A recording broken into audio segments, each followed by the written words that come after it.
Surveillance. What is it? Kelly Gates defines surveillance as a means of being watched over, which is done through monitoring, tracking, controlling, and invading privacy.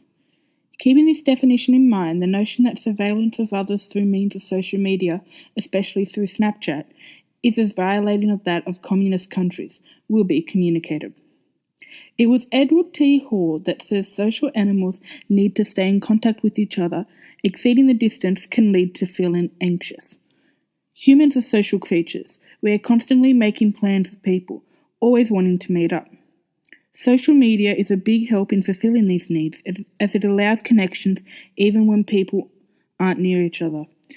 But is this possible for such platforms to take the connections between people too far? In 2017, Snapchat created a new feature called SnapMap, where users' geographical location is made available to share to their friends. Recent locations, inactivity, altitude, speed of travel, and when the jack is occupied is all the data that is taken from a user's phone and uploaded to the user's action emoji on SnapMap.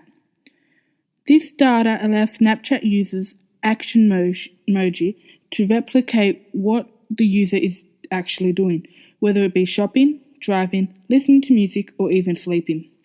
After the feature was launched last year, there have been reports about whether or not the application invades too much of user privacy, hence leading to a number of users to delete the application. But yet, still a large number of users still use the platform. Has Hall's notion of social distance been taken too literally?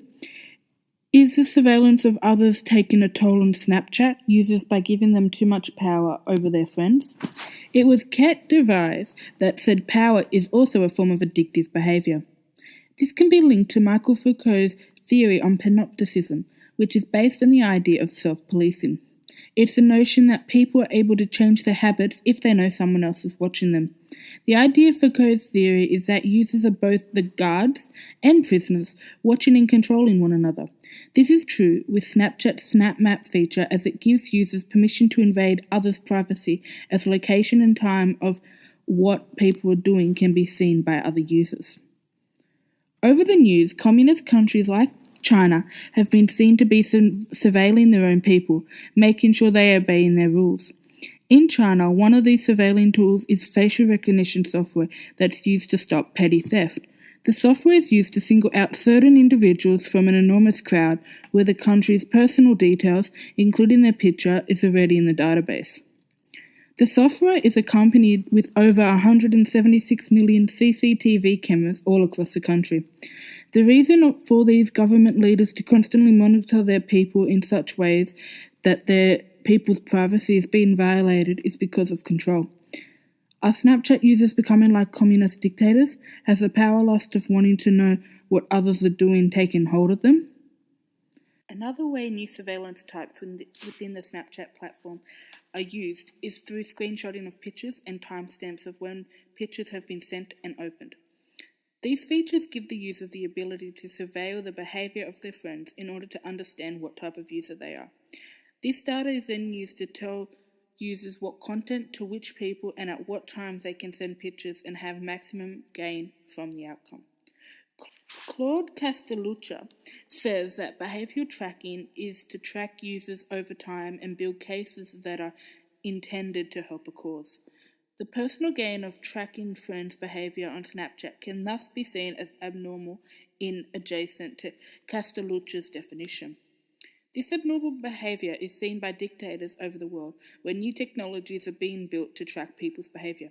In China, a social credit system is being built to ensure people are being model citizens. Michael Foucault's idea of panopticism is demonstrated through these technologies, as government leaders in such countries want people to know that there are consequences to their actions.